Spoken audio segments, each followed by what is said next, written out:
Hello friends, તો સ્વાગત છે તમારું મારી ચેનલ દીપિકાસ કિચનમાં. તો આજે આપણે બનાવવાના છીએ ચકરી, એ પણ ઇન્સ્ટન્ટ અને ચોખાના લોટની. હા, જનરલી તો આપણે ઘઉંના લોટની ચકરી બનાવીએ છીએ, પરંતુ આ ઇન્સ્ટન્ટ ચકરી બનાવવાની છે એટલે આપણે બનાવીશું ચોખાના લોટની, અને એના બાઇન્ડિંગ માટે પણ આપણે બેસનનો યુઝ કરીને તૈયાર કરીશું. તો ચાલો રેસીપી સ્ટાર્ટ કરી લઈએ. તો એના માટે મેં અહીંયા એક કાથરોટની અંદર 1 કપ ચોખાનો લોટ અને 3 થી 4 ચમચી જેટલો બેસન એટલે કે ચણાનો લોટ લઈ લીધો છે. જો તમારે ક્વોન્ટિટી ચણાના લોટની વધારે રાખવી હોય તો તમે વધારે રાખી શકો છો. એટલે 1 કપ ચોખાનો તો અડધો કપ બેસન. હવે આપણે એની અંદર બધા મસાલા કરી લઈએ. તો મસાલામાં ધાણા જીરું પાવડર, હળદર, લાલ મરચું પાવડર અને મીઠું સ્વાદ પ્રમાણે. ત્યારબાદ એની અંદર આપણે 2 હાથેથી આવી રીતે મસળીને અજમો એડ કરી દઈશું. અને જો તમને જીરું એટલે કે આખું જીરું જોઈએ તો તમે એ પણ એડ કરી શકો છો. મેં અહીંયા 1 ચમચી જેટલું આખું જીરું છે એને પણ 2 હાથથી મસળીને એડ કરી લીધું છે. અને જો તમારે મસાલામાં તીખી ચકરી કે કઈ રીતે જોઈએ છે તો તમે એ પ્રમાણે ટેસ્ટ વાઇઝ તમે મસાલા ચેન્જ કરી શકો છો.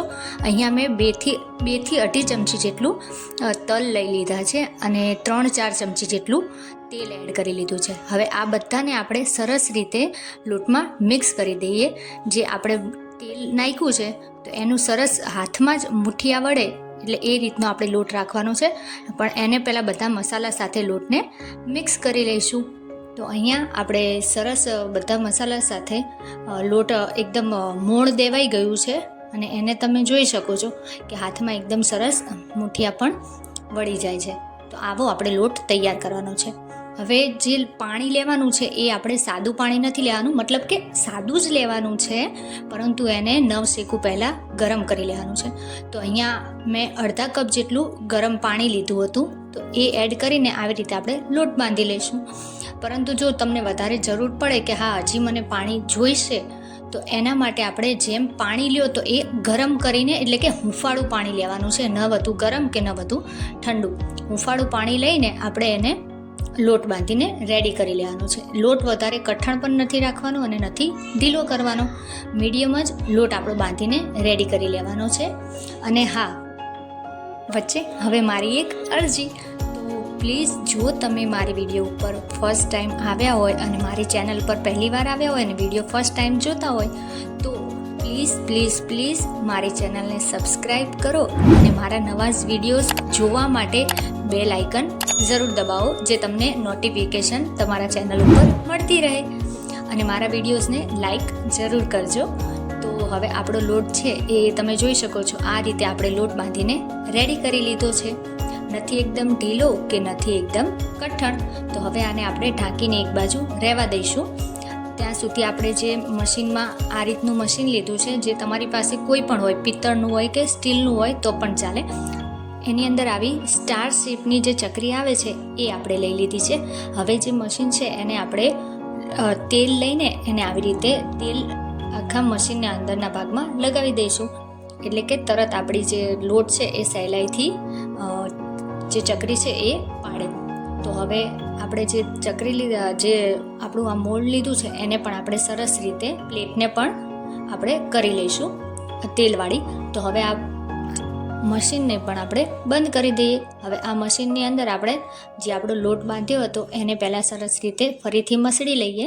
એને વધારે રેસ્ટ આપવાનો નથી, તમે ઇન્સ્ટન્ટ એટલે કે તરત જ તમે બનાવી શકો છો આ ચકરી. તો એને આપણે આવી રીતે જે મશીનમાં નાખવાનો છે એ મશીનનો શેપ આપીને એની અંદર આવી રીતે આપણે મૂકતા જઈશું.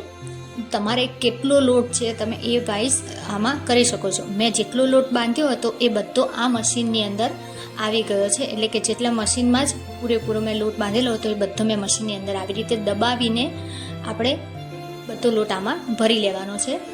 એર ન રહે એના માટેનું ખાસ ધ્યાન રાખવાનું કે આપણે બધો લોટ છે આવી રીતે દબાવીને એને ભરી લેવાનો છે. અને ત્યારબાદ આપણે એની ઉપર જે મશીનનો ઉપરનો ભાગ છે એને આવી રીતે બંધ કરી દઈશું. હવે આપણે આવી રીતે એની ચકરી પાડવાની છે.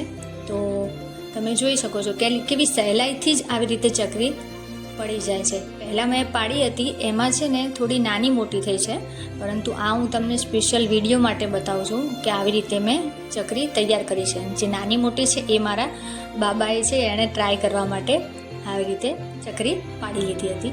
હવે તમે જોઈ શકો છો કે આ કેવી સરસ રીતે ચકરી એકદમ સહેલાઈથી પડે છે. તમારે મોટી નાની તમારે જે શેપની હોય એમાં તમે કરી શકો છો. તો મેં અહીંયા સૌથી પહેલાં તો થોડું તેલ લઈને એની અંદર જે ચકરી હતી એ આવી રીતે ફ્રાય કરી લઈશું આપણે. તો હળવા હાથે કે જેનાથી ચકરી તૂટી ન જાય. જો તમે હાથમાં લઈને તમે કરી શકો તો પણ તમે કરી લ્યો, પરંતુ જો તમને એવું લાગે કે ચકરી હાથમાં લેતા તૂટે છે તો તમે એને તાવીથા ઉપર અથવા તો જે જારો હોય આપણો એની ઉપર રાખીને પછી સહેલાઈથી એને તેલમાં ડુબાડીને એને આવી રીતે જ ફ્રાય કરી શકો છો. તો જ્યાં સુધી સરખી રીતે 2 મિનિટ માટે ન તળાય ત્યાં સુધી એને અડકવાનું નથી. 2 મિનિટ બાદ તમે જોઈ શકો છો કે આપણી ચકરી પણ સરસ રીતે તળાતી જશે. તો આવી રીતે એને પલટીને બધી બાજુથી સરખી રીતે આપણે શેકી લેવાની છે, મતલબ કે તળી લેવાની છે, કે જેનો આવો ગોલ્ડન કલરની આવી રીતે ન થાય ત્યાં સુધી આપણે એને તળી લઈશું. તો આ આપણી એક ચકરીનો જે બેઝ છે એ તળાઈ ગયો છે. હવે આવી રીતે જ મેં તેલ ઓછું છે એના લીધે મેં એની અંદર થોડી ચકરી એડ કરી છે. હવે આ બીજું હતું, બીજી ચકરી પણ આવી રીતે હું તળી લઉં છું અને એને પણ આવી રીતે ગોલ્ડન બ્રાઉન કલરની કરી લેવાની છે. તો આપણી આ પણ ચકરી રેડી થઈ ગઈ છે અને આ રીતે મેં બધી જ ચકરી તળી લીધી હતી. તો રેડી છે આપણી ઇન્સ્ટન્ટ ચોખાના લોટની ચકરી. અને એ તમે જોઈ શકો છો એ કેવા એકદમ સરસ શેપ થયા છે અને એને તોડીએ તો પણ એકદમ કડક છે, એટલે સરસ રીતે તૂટી પણ જાય છે. તો આ આપણી ચકરી રેડી થઈ ગઈ છે. હવે તમારે પણ ઇન્સ્ટન્ટ ચકરી બનાવવી હોય તો તમે પણ આ રીતે બનાવી લો. Thank you.